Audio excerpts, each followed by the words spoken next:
next question over here. Hi, yes. My name is Patrick. I'm a student at Centennial College. My question is, in Islam it says, Jesus Christ, peace be upon him, is not the Son of God. When we are all children of Allah and born of mother and father, for he is only born of a mother, why is he not the Son of God? Brother Patrick asked a very good question, a very important question. He said that why in Islam is Jesus Christ, peace be upon him, not considered as Son of God? When we all are children of God, he being born of a virgin woman, all the more reason should be. See, brother, if you tell we are children of God, in that way I've got no problem at all.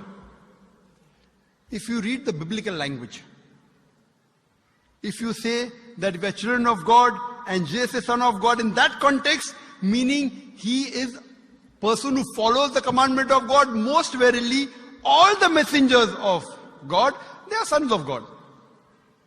But the problem is, if someone says he is not a normal son, but he is the begotten son, then there's a problem. Because if you read the Bible have got sons, the God has got sons by the tons.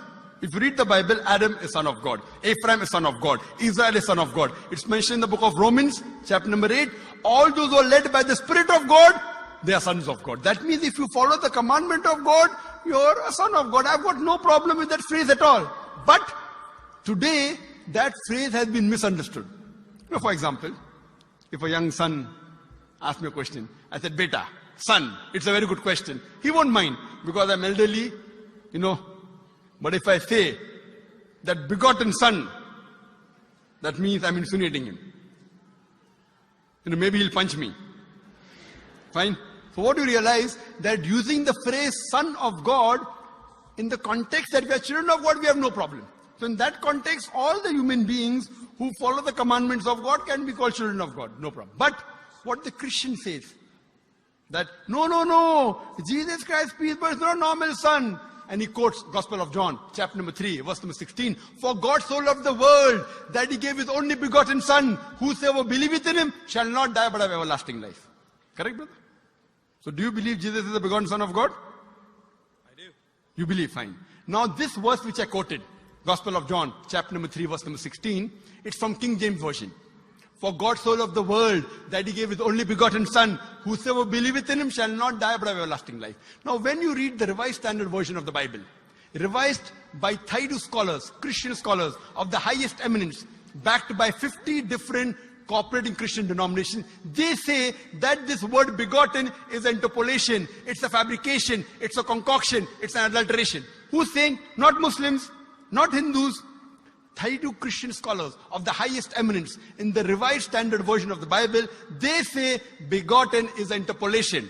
It's a fabrication, it's a concoction, and they're thrown out of the Bible. So if you say Jesus is Son of God, like Adam, like Ephraim, like Israel, I have no problem. The moment you say begotten, I want to ask you the question, what is the meaning of begotten? Brother, what is the meaning of begotten? You know, begetting is an animal act. It's the function of lower animals of sex. And when you say that he was born to Mother Mary, virgin, what are you insinuating? And if you say, because Jesus Christ, peace be upon him, is God or Son of God, because he was born to Mother Mary, Quran gives the reply in Surah Imran, chapter number 3, verse number 59. Inna masala Isa indallahi ka masala Adam. Khalaqa min turab. That when they say the similitude of Jesus in front of Allah is the same as Adam. They were born from dust and said, be and it was. If you say that Jesus Christ is God because he had no father and only mother, then Adam, peace be upon him, is a greater God. He had no mother and no father according to the Bible. MashaAllah, you're clapping. I like it. So if you say Jesus is God because he had no father, only mother, Adam is a greater God, peace be upon him. He had no mother, he had no father. I never referred to him as a God, but Son of God. That's right. Fine. So Adam is a bigger son of God. Right or wrong? By your definition, Adam would be a god, for he has no mother nor no father. Not my definition, not my definition. By the definition of the Christian missionary. By my definition, he is a messenger of God. Because God cannot beget. I told you in my talk. Lam yalid wa lam yulad. He begets not, nor is he begotten. The moment God begets, he is not God. Son of God meaning pious person, I agree. That's the reason Allah subhanahu wa ta'ala in the Quran, in 99 attributes, he has missed out Ab, father. Why? It's a good attribute, but Allah did not mention Ab meaning father because people started having wrong meaning of the word father. So he used the more difficult word Rab, but did not use Ab. Logically it's fine, but Almighty Allah subhanahu wa ta'ala purposely did not use the attribute Ab in the Quran because people will misunderstand. That's the reason English-wise, saying Jesus is the Son of God, meaning messenger of God, I'm with you. But the moment you say begotten Son, I have objection. So you say Jesus is a messenger of God, I say peace be upon him after his name. So I respect Jesus Christ, peace be upon him, more than you, Brother Patrick. Because when I take his name, I have to say peace be upon him. If I do not say that, I'm wrong. So I love Jesus Christ, peace be upon him, more than you. I follow his teaching more than you. And if you want, I can prove it to you. That's a different argument, not for tonight. Sorry? That's a different argument and not for tonight. Okay, fine. I'll give you a few things. Jesus Christ, peace be upon him. Fine? If you read the Bible, he was circumcised on the 8th day. Fine? Majority of all the Muslims are circumcised, the Christians aren't.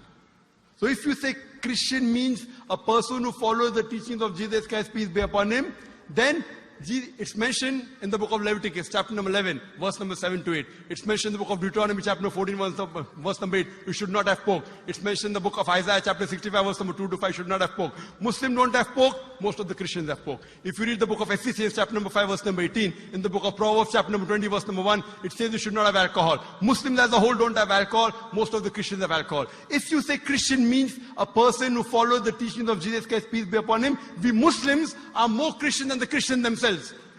We love him. We respect him.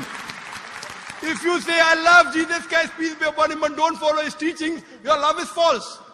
We, therefore, mashallah, I love Jesus Christ, peace be upon him, more than most of the Christians.